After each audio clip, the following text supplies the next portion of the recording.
guys, it's me, Gutmuncher0, and welcome back. And this is our OG realm, Ogrecraft. And today I am working on a giant hill of sand that I'm going to whittle down and level out. Oops. Because we're going to, or I'm going to put a village over here. Because our town's over there. And it's, let's see, I'm at, 500 is where I want to be. Which is right around in here. Well, I want to be at like 475, something like that, and farther.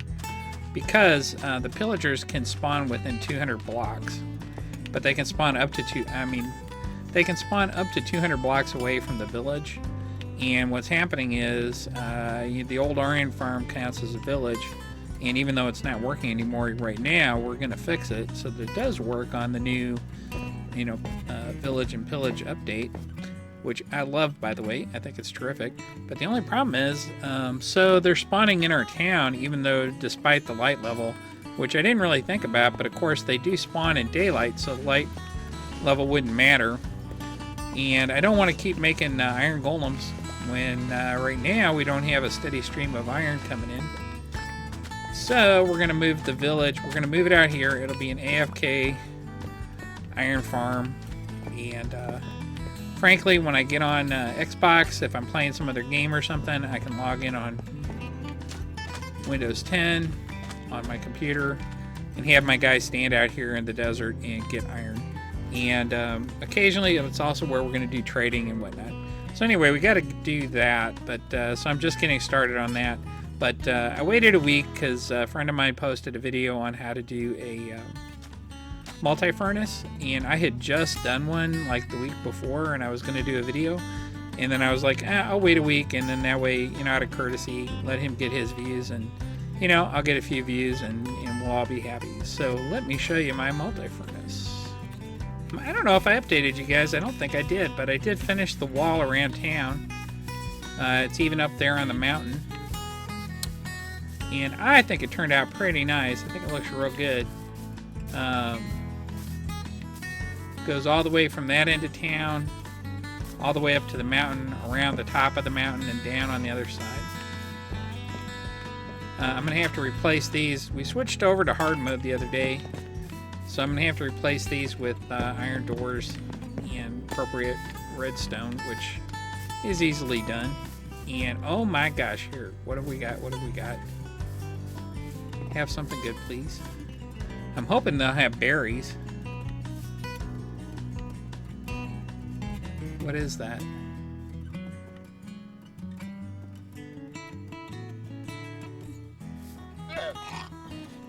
A fern. No, I don't want a fern. Man, one of these days they're going to have berries. Ooh, packed ice is pretty good. We can make packed ice, though.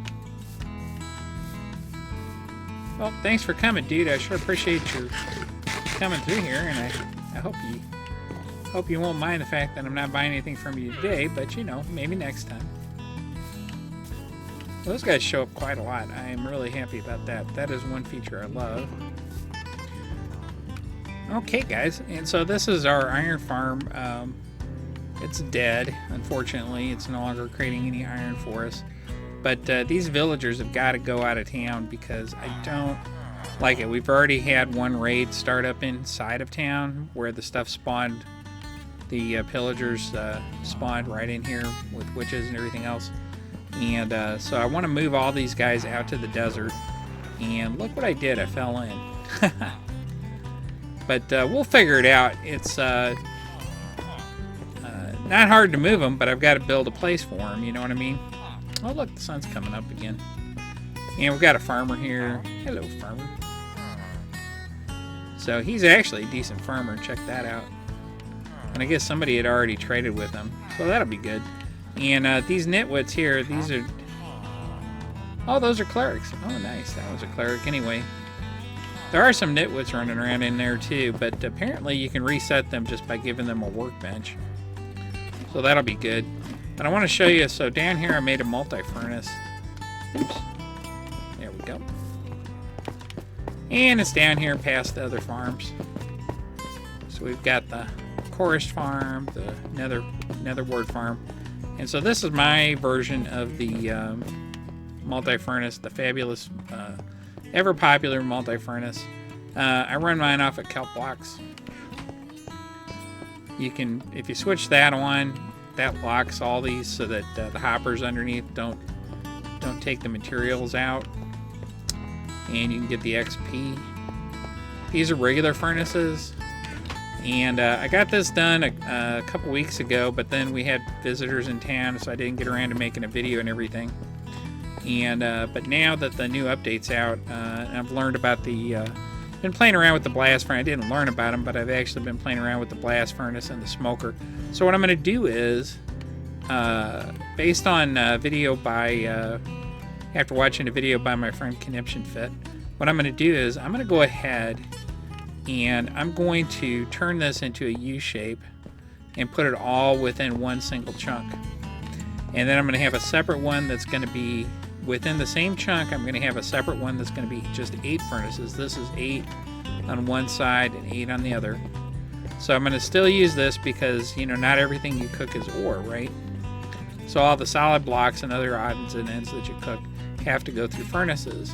And then I'll have 8 for ore and 8 for food, because those cook twice as fast, so you don't need as many.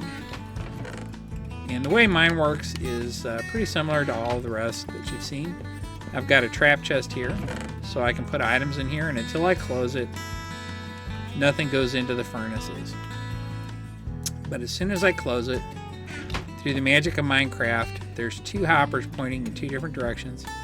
And through the magic of Minecraft, when that unlocks, half of them go down this way, and as soon as one of them hits here, this all goes down into the furnaces, and then it starts again. One hits there, they all go down.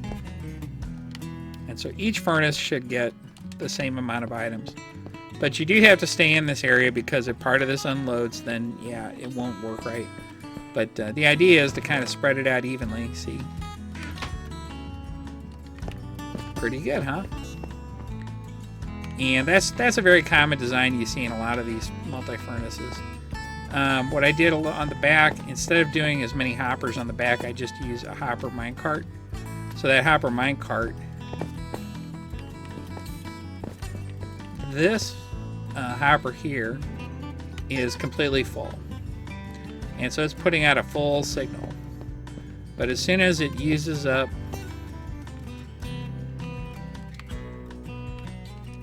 some of those kelp blocks, this thing will start running, and every time it comes down here, it's gonna top off all of these, right? And since this is like the first one that gets one, since it's at the end, this will be the first one to use up fuel. That one's the same way too, but I only checked the signal off of that one over there, not this one, because you know you only need to do one, and it just makes it easier because there's a lot of stuff going on right here. That's where the kelp blocks go. That automatically keep the hopper full. And as soon as that fills up, as soon as this one fills up, it's almost done, then the hopper cart will stop, and it'll refill itself completely and be ready for the next round. And as you can see, it is kicking out items, man. 16 of those things really cooks fast. So I hope you liked it. If you did, please click like below, subscribe for more, and Guts gotta go. And I'm gonna catch you later. Thanks for watching, guys. I really do appreciate you. Take it easy. Bye-bye.